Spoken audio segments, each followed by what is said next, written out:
बारोक शैली और 17वीं शताब्दी की कला का एक प्रमुख चित्रकार जो फ्रांसीसी चित्रकार है क्लॉड लोरेन।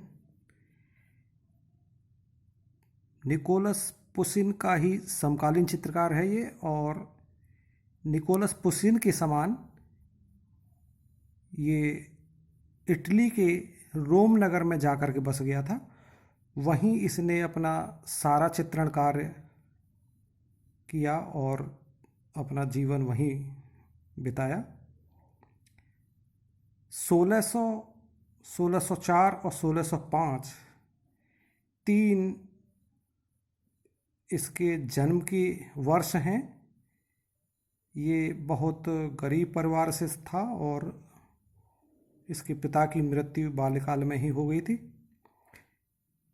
इस कारण से इसके जन्म के विषय में कोई एक निर्धारित तिथि सही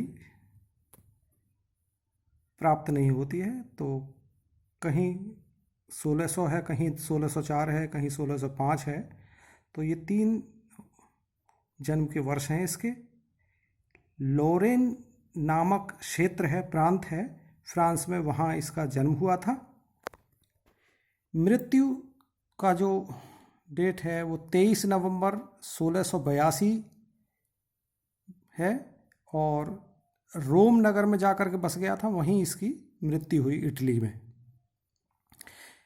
बाल्यकाल में ही ये रोम नगर में चला गया था, इटली के रोम नगर में, फ्रांस को छोड़ करके। तो वहाँ एक रीतिवादी दृश्य चित्रकार के घर पर इसने नौकरी कर ली थी। ये वहाँ बाल्यकाल में अपने उस चित्रकार का भोजन तैयार करता था, घरेलू काम करता था, और उसकी चित्रशाला में भी चित्रण में ये सहयोग करने लगा था। तो उसके साथ चित्रण कार्य करते करते ये क्लॉड लोरेन चित्रण की आधारभूत चीज़ों को, फंडामेंटल्स को जान गया था और चित्रण कार्य उसी के समान करने लगा था। दृश्य चित्रण की जो शिक्षा थी वो उसने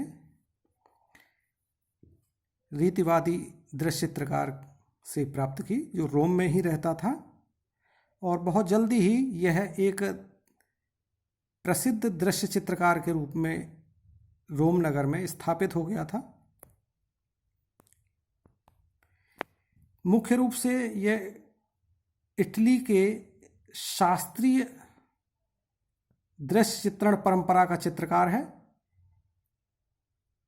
पुसिन के चैप्टर में मैंने ये चीज़ बताई थी कि इस प्रकार के शास्त्रीय दृश्य चित्रण की जो परंपरा थी 17वीं शताब्दी में एनिबल कैरेसी नाम के चित्रकार, जो इटली का ही रहने वाला था, उसने शुरू की थी। उसी परंपरा का चित्रण, उसी परंपरा का दृश्य चित्रकार ये क्लॉड लोरेन था। निकोलस पुसिन ने प्रारंभ में पौराणिक कथाओं को लेकर के चित्र बनाए। अपने उम्र के आखिरी पड़ाव में जाकर के निकोलस पुसिन ने दृश्य चित्रण किया। उसने भी एनिबल कैरेसी की परंपरा का अनुसरण किया, लेकिन क्लॉड लोरेन पूरी तरह से दृश्य चित्रण में ही लगा रहा।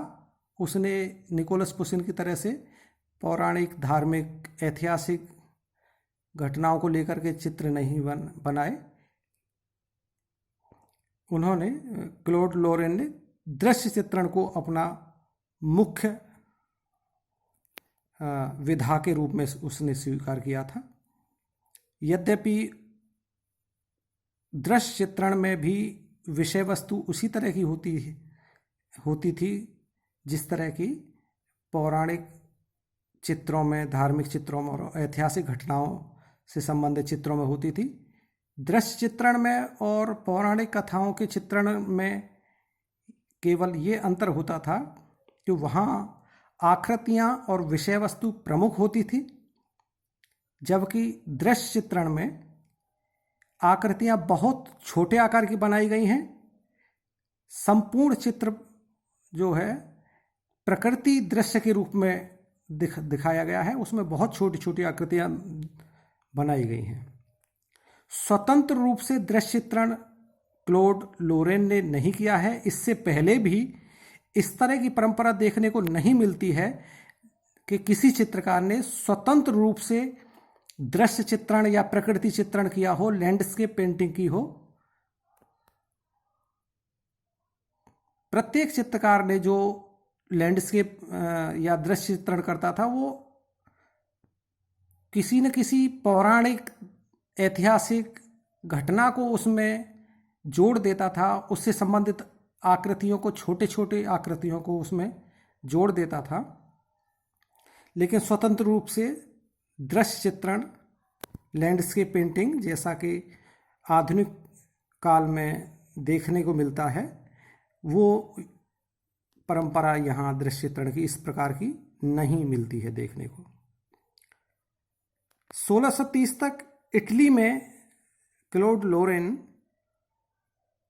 एक प्रसिद्ध दृश्य चित्रकार के रूप में स्थापित हो चुका था। उसने छापा चित्रण की जो ईचिंग टेक्निक है उसमें भी अपने छापे चित्र बनाए। ईचिंग टेक्निक में कॉपर की प्लेट पर कुछ केमिकल्स लगा करके, कुछ एसिड्स इस्तेमाल करके आकृतियां बनाई जाती हैं। कुछ सतह पर ऐसा केमिकल लगाया जाता है कि वो सतह एसिड से सुरक्षित रहेगी और शेष सतह जहां एसिड नहीं लगाया गया है वो एसिड से कट जाएगी, वो गहराई में चली जाएगी।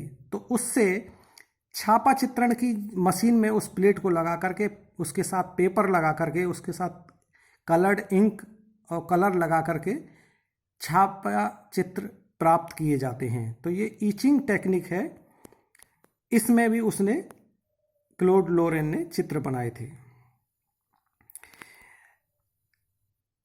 अपने दृश्य चित्रों में इसने बाइबिल की कथाओं से संबंधित, रोमन और यूनानी पौराणिक कथाओं से संबंधित, ऐतिहासिक घटनाओं से संबंधित चित्र बनाए हैं और चित्रों को इस रूप में उसने बनाया है कि वो दृश्य चित्र ही लगें, आकृति चित्रण ना लगे। इसके लिए उसने दृश्य चित्र को ही प्रधानता प्रदान की है, आकृतियों को प्रधानता प्रदान नहीं की है। बहुत छोटे छोटे आकार की आकृतियां उसने बनाई हैं, लेकिन वो एक प्रत्येक दृश्य चित्र में कोई न कोई एक कथा, कोई न कोई एक कहानी कहती हुई नजर आती हैं।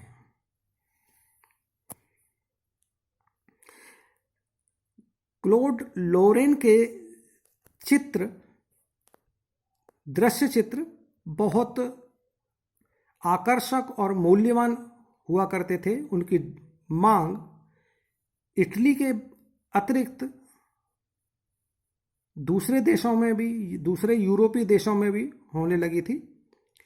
आज बड़े बड़े संग्रहालय जो विश्व के हैं, यूरोप के हैं, अमेरिका के हैं, ऑस्ट्रेलिया, इन सभी संग्रहालयों में क्लोड लोरेन के जो दृश्य चित्र हैं वो देखे जा सकते हैं, वहाँ सुरक्षित हैं। विश्व का सबसे बड़ा और सबसे महत्वपूर्ण जो संग्रहालय है, म्यूजियम है, जो कलाकृतियों के लिए जाना जाता है, वो लूव्र संग्रहालय है जो पेरिस में है, फ्रांस की राजधानी पेरिस में है। वहाँ भी उसकी बहुमूल्य कलाकृतियाँ संरक्षित की गई हैं।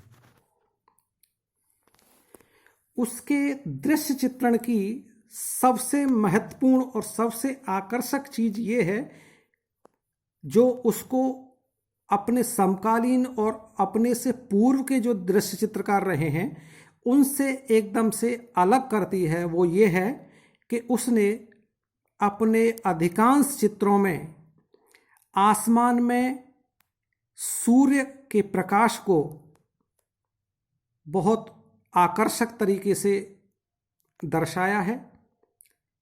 सूर्य के प्रकाश को उसने आसमान में और बाकी जमीन पर, धरती पर, धरातल पर जो पर्वत, अपने दृश्य चित्र में पर्वत दिखाए हैं, पेड़ दिखाए हैं, या रोमन परंपरा के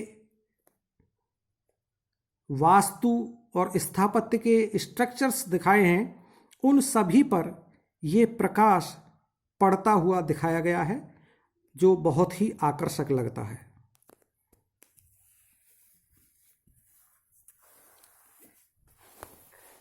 प्रकाश, सूर्य के प्रकाश के कारण उसके चित्र और उसके चित्रों में जो आसमान चित्रित है, उसके चित्रों में जो किसी नदी या समुद्र का जल चित्रित है, वो बहुत ही आकर्षक और रंग बिरंगा लगता है। मोनोक्रोम टाइप के दृश्य चित्र नहीं लगते उसके चित्र। उसका कारण यही है कि उसने प्रकाश के प्रभाव को अपने दृश्य चित्र में और दृश्य चित्र में जो जो आकृतियां, चित्र, पेड़, वनस्पति, पहाड़ दर्शाए हैं, उन सब पर प्रकाश को प्रतिबिंबित होते हुए दिखाया है, जो बहुत आकर्षक लगता है। इन सब बातों के होते हुए भी कला समीक्षकों का ये मानना है कि वो किसी नई परंपरा को, किसी नए खोज को अंजाम नहीं दे सका था। वो इतना बड़ा चित्रकार के रूप में उसे क्लोड लोरेन को नहीं जाना जाता कि वो किसी राष्ट्रीय स्तर की कला शैली का विकास कर सके। इस रूप में उसकी गणना नहीं की जाती। एक दृश्य चित्रकार के रूप में उसने अच्छे और सुंदर और मूल्यवान चित्र रचे हैं। उसने एनिबल कैरेसी और निकोलस पुशिन की कला का ही अनुसरण किया। निकोलस पुशिन उसका वरिष्ठ चित्रकार था, उम्र में उससे बड़ा था निकोलस पुशिन, और उसने निकोलस पुशिन से भी बहुत सारी चीज़ें सीखी थी। उनका कभी आमना सामना हुआ या नहीं हुआ, ये प्रमाण किताबों में या इंटरनेट पर, विकिपीडिया पर प्राप्त नहीं होते हैं, लेकिन उसके चित्र, निकोलस पुशिन के चित्र क्लोड लोरेन ने जरूर देखे होंगे, जिसके कारण उसकी दृश्य चित्रों का प्रभाव, उसके चित्रों का प्रभाव क्लोड लोरेन की कला पर पड़ा। क्लोड लोरेन को बारोक शैली का फ्रांसीसी चित्रकार के रूप में भी जाना जाता है, और उसे शास्त्रीय रोमन स्कूल से भी जोड़ा जाता है, उस क्लोड लोरेन का नाम, क्योंकि अधिकांश समय उसने रोम में ही चित्रण कार्य किया था। फ्रांस में कभी कभी एक आध साल के लिए वो जाता था। बारोक कलाकार के रूप में गिना जाता है। बारोक शैली के अंतर्गत क्लोड लोरेन का नाम आता है। फ्रांस का बारोक चित्रकार के रूप में ये जाना जाता है, किंतु बारोक शैली की स्वतंत्रता और स्वच्छंदता के स्थान पर इसकी कला में शास्त्रीय संयम और अनुशासन के दर्शन होते हैं। एक और खास काम इसके कृतित्व में देखने को मिलता है, pen and wash. Pen and wash का काम भी क्लोड लोरेन ने किया था। पेन एंड वॉश में चित्रण और रेखांकन करने का तात्पर्य यह है कि प्रारंभिक रेखांकन करके वह जल रंगों के समान पतले वॉश उस चित्र में लगा देता था और पेन से ड्राइंग कंप्लीट करता था। इस प्रकार के चित्रों में उसने प्रायः ब्राउन रंग या ग्रे रंग के वॉश लगाए हैं और उन वॉश के चित्रों में कहीं कहीं पर सफ़ेद रंग की हाइलाइट्स भी दिखाई हैं। कहीं कहीं पर सफ़ेद रंग के बजाय हाइलाइट्स पिंक कलर की भी देखने को मिलती हैं। ये इस प्रकार के जो चित्र हैं क्लॉड लोरेन ने संभवतः अभ्यास के लिए चित्र इसने बनाए थे कि कहीं स्पॉट पर जा कर के उसने इस प्रकार के प्राकृतिक दृश्य और स्पॉट पर जा कर के दृश्य चित्र खींचे, लेकिन उनको कलाकृति का रूप वो अपने स्टूडियो में ही देता था। अंतिम रूप से जो कलाकृति तैयार की जाती है उसे वो अपने स्टूडियो में ही काम करता था। इस प्रकार के बहुत सारे चित्र हैं, स्केचेज हैं, जिसमें उसने पेन एंड वॉश में काम किया है, पेन एंड वॉश के माध्यम से रेखांकन किया है। इनमें उसके ज़्यादातर अभ्यास चित्र हैं, जो कुछ चित्र उसने अधूरे छोड़े हुए हैं, कुछ पूर्ण किए हैं। इनमें से 195 ड्राइंग्स जो वॉश ड्राइंग्स हैं लोरेन की, वो ब्रिटिश म्यूजियम लंदन में सुरक्षित हैं। लोरेन ने 40 से अधिक ईचिंग चित्र भी बनाए थे, लेकिन वो वॉश रेखांकनों की तुलना में उतने महत्वपूर्ण नहीं हैं। वॉश रेखांकन, जिन्हें पेन एंड वॉश चित्र भी कहा जाता है, ये उसके बहुत उत्कृष्ट चित्र हैं और स्पॉट पर जाकर के, खेतों में जाकर के और रोम नगर के आसपास जो प्राचीन रोमन पर खंडहर और अवशेष बचे हुए हैं, उनके स्केचेस तैयार करता था पेन एंड वॉश टेक्निक में। तो ये बहुत ही मौलिक प्रकार का काम है, जो इस प्रकार का काम अब से पूर्व बहुत कम चित्रकारों ने किया है। हॉलैंड के रेम्ब्रा ने भी 17वीं शताब्दी में पेन एंड वॉश में और वॉश लगा करके डायरेक्ट ब्रश से स्केचिंग करके चित्र को पूर्ण करना, इस तरह के काम रेम्ब्रा ने भी किए हैं। लेकिन यहाँ फ्रांस में या इटली में इस तरह के पेन एंड वॉश में काम 17वीं शताब्दी में या इससे पहले देखने को नहीं मिलता है। तो ये एकदम नए प्रकार का काम था, जो वाकई उल्लेखनीय है। लोरेन ने अपने प्रारंभिक काल में फ्रेस्को टेक्निक से भित्ति चित्र बनाए थे, जो उसने रोम के विभिन्न भवनों में बनाए थे, लेकिन अब वो लुप्त प्राय हो चुके हैं। इन्हीं फ्रेस्को भित्ति चित्रों से उसकी ख्याति दूर दूर तक फैल गई थी और पूरे इटली में वो दृश्य चित्रकार के रूप में, भित्ति चित्रकार के रूप में जाना जाने लगा था। अपने दृश्य चित्रों में क्लॉड लोरेन प्रायः रोमन वास्तु के स्ट्रक्चर्स, समुद्र, बंदरगाह, नावें, समुद्री बेड़े, इन चीज़ों को दर्शाता था। इनके साथ साथ बहुत छोटे छोटे आकार की आकृतियां भी अपने दृश्य चित्रों में वो दिखाता था, जिनमें चरवाहे, समुद्री यात्री, पालतू पशु, पहाड़ियाँ, वृक्ष समूह आदि प्रमुखता से दिखाता था। इन्हीं दृश्य चित्रों में वो ऐसी कथाएं भी जोड़ता था जो पौराणिक कथाएं रोम या यूनान की हैं। साथ ही कुछ ऐतिहासिक प्रमुख घटनाओं को भी उसने जोड़ करके इन अपने दृश्य चित्रों में दिखाया है। लेकिन उन आकृतियों को और उस घटना को क्लॉड लोरेन ने प्रमुखता नहीं दी है। प्रमुखता उसने अपने दृश्य चित्रों में प्रकृति के चित्रण को ही दी है।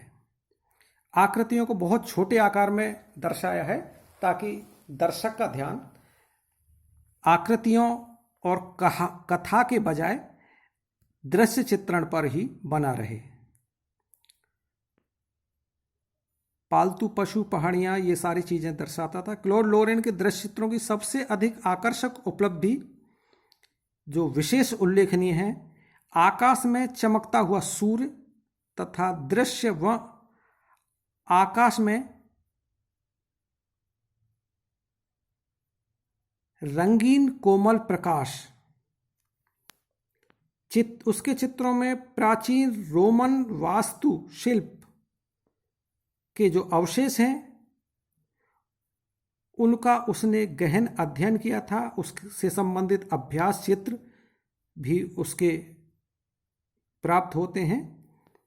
तो उसके दृश्य चित्रों में रोमन वास्तुकला का, प्राचीन रोमन वास्तुशिल्प के अध्ययन के भी दर्शन होते हैं, जो वहाँ जाकर के वो उन खंडहरों का, उन अवशेषों का, जिसमें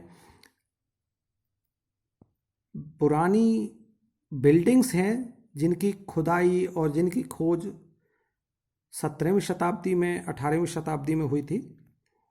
वहाँ अवशेष रोम, जो आधुनिक रोम नगर है, उसके आसपास प्राचीन रोमन सभ्यता के अवशेष वहाँ बिखरे पड़े हैं, जो जहाँ खंडित अवस्था में कुछ मूर्तियाँ हैं उनमें, और अधिकतर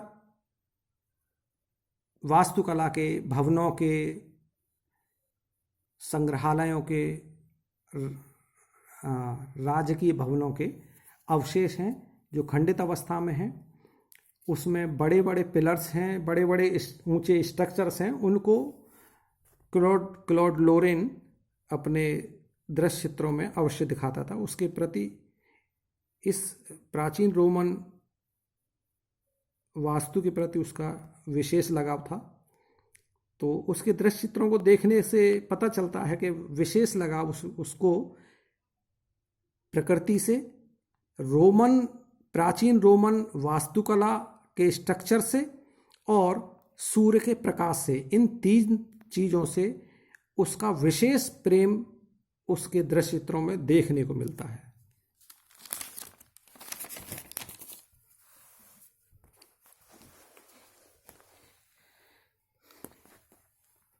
इटली के खेत, चमकता हुआ सूर्य, सूर्य की रोशनी में रंग बदलते हुए पर्वतों व प्राचीन रोमन अवशेषों के प्रति वह दीवाना था। वह प्रातःकाल सूर्य की किरणों व रंगीन प्रकाश को देखने के लिए जल्दी ही जाग जाता था और खेतों में घूमता था। वहाँ वह सूक्ष्मता से विभिन्न प्रकाशीय प्रभावों का अध्ययन करता था। वो खेतों में सुबह जल्दी चला जाता था और वहाँ जाकर के विभिन्न वस्तुओं पर सुबह के सूर्य का जो रंगीन प्रकाश पड़ रहा है और उस रंगीन प्रकाश में पेड़ किस तरह के दिखाई दे रहे हैं, दूर पहाड़ किस तरह के दिखाई दे रहे हैं, खंडहर किस तरह के दिखाई दे रहे हैं, रोमन वास्तुकला के जो खंडहर हैं वो किस तरह के दिखाई दे रहे हैं, उन पे किस तरह के रंग बदल रहे हैं, उन सब का बारीकी से अध्ययन करता था। और वहीं जाकर के वो अपने स्केचेस तैयार करता था, वो कलर्ड स्केचेस तैयार करता था पतले वॉश लगा करके, और फिर उन्हीं के आधार पर वो अपने स्टूडियो में जाकर के, अपनी चित्रशाला में जाकर के चित्र पूर्ण करता था। प्रकाश की विभिन्न भंगिमाओं, छटाओं का अध्ययन करके उसने जो चित्र बनाए हैं उनका प्रभाव 19वीं शताब्दी के उत्तरार्ध में फ्रांस में प्रभावादी चित्रकारों पर व्यापक रूप से पड़ा। 19वीं शताब्दी के उत्तरार्ध में आपने दूसरे पेपर में, जो आधुनिक यूरोपीय कला का पेपर है, उसमें प्रभाववादी चित्रकारों के विषय में पढ़ा होगा। उस चैप्टर में प्रभाववादी चित्रकार सूर्य के प्रकाश का ही अध्ययन करते हैं और उसके विभिन्न समय के, दिन के समय के विभिन्न चरणों में सूर्य का प्रकाश किस किस तरह का होता है और वस्तुओं पर, दृश्यों पर किस रूप में वो प्रकाश पड़ता है, इस चीज का अध्ययन प्रभाववादी चित्रकारों ने अपने चित्रों में किया है। तो प्रभाववादी चित्रकार जब प्रारंभिक अवस्था में थे, नए नए प्रयोग कर रहे थे प्रकाश के प्रभाव से संबंधित, तो उन्होंने इतिहास में ऐसे चित्रकारों का भी अध्ययन किया जिन्होंने उनसे पूर्व रंगों से संबंधित और प्रकाश के प्रभावों से संबंधित नए प्रयोग और अध्ययन करके अपनी कलाकृतियां तैयार की थीं।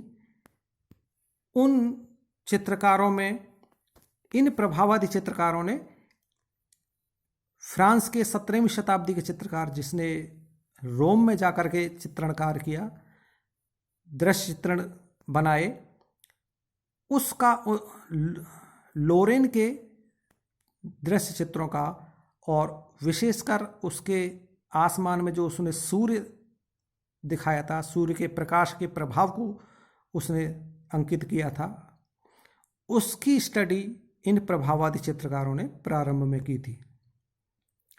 लोरेन के चित्र स्पेन के सम्राट पोप अर्बन अष्टम, जो रोम का सबसे बड़ा ईसाइयों का धर्माधिकारी होता है, उसे पोप कहा जाता है।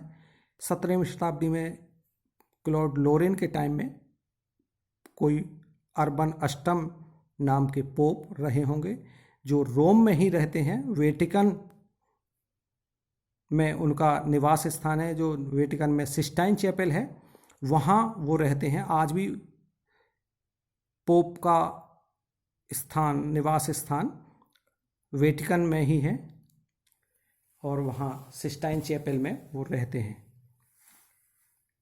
लूव्र संग्रहालय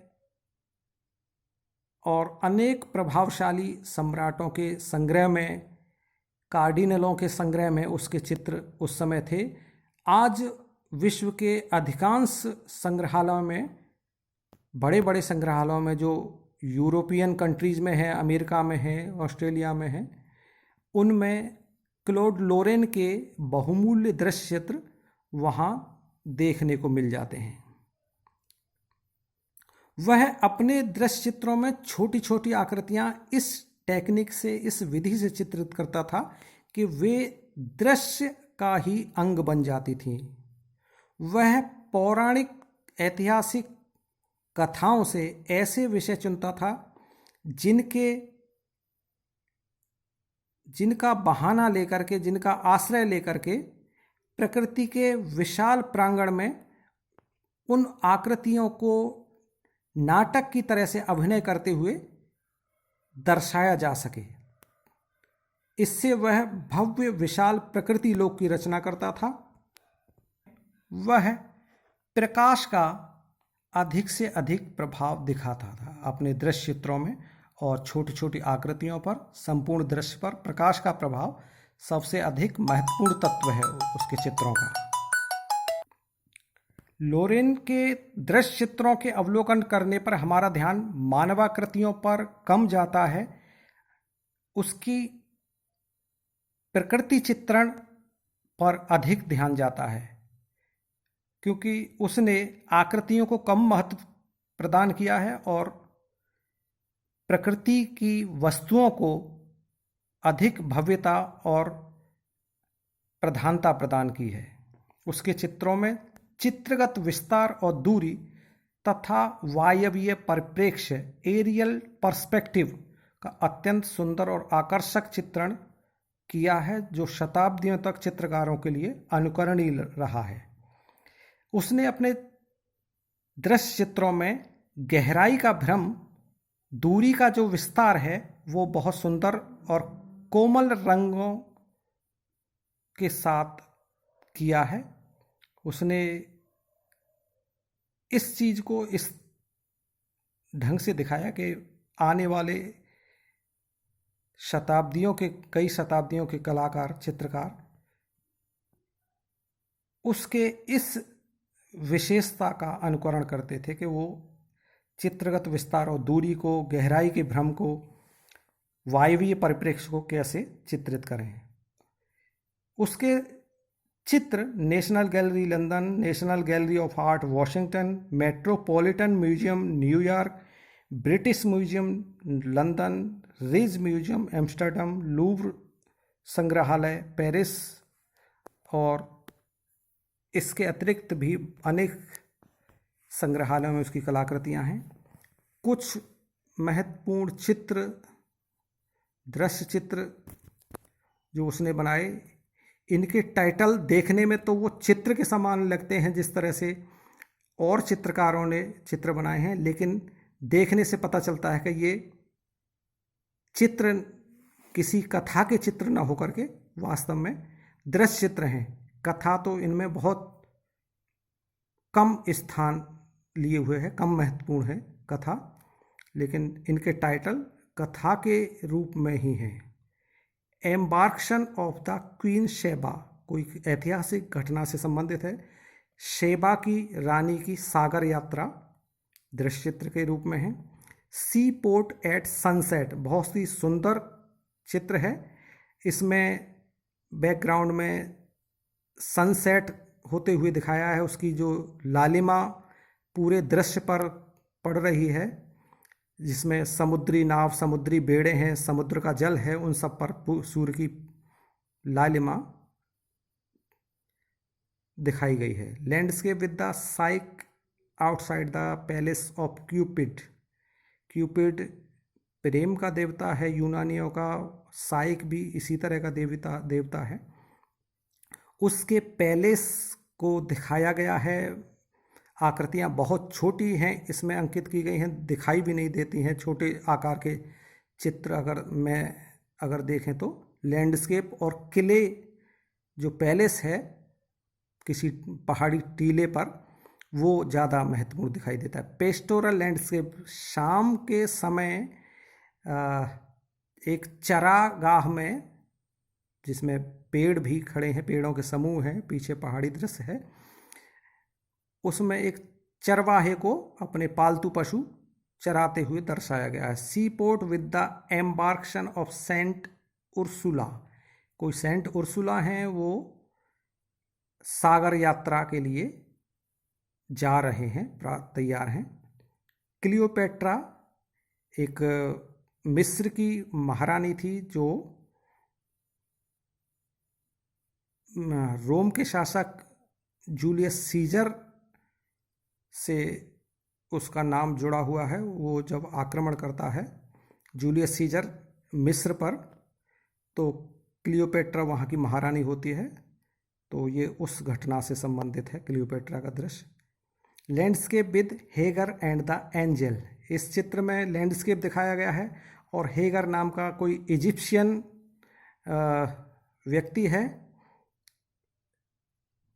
इजिप्शियन मिस्र का कोई नागरिक है या कोई राजा है, और उसके साथ एंजिल देवदूत दिखाया गया है जिसके पीठ पर पंख दिखाए जाते हैं।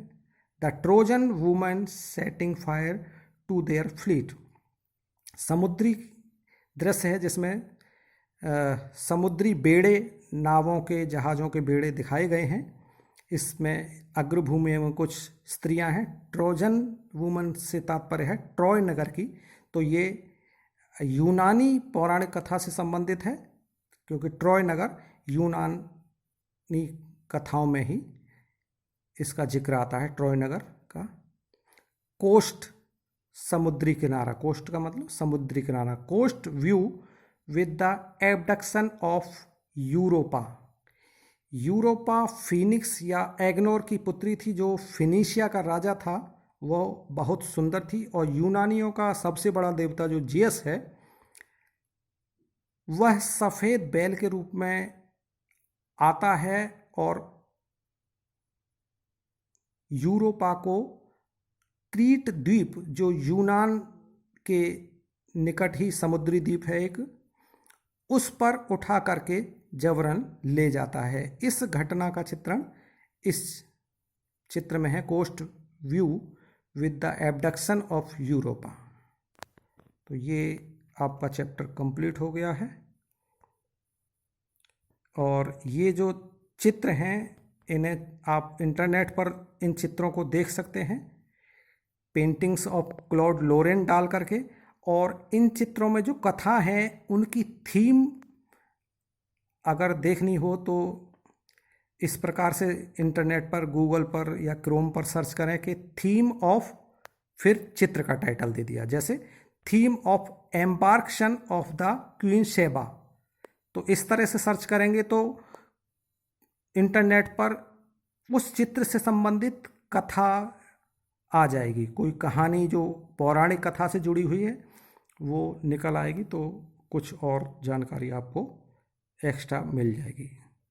अदरवाइज इतने से भी, केवल टाइटल से भी काम चल सकता है। धन्यवाद।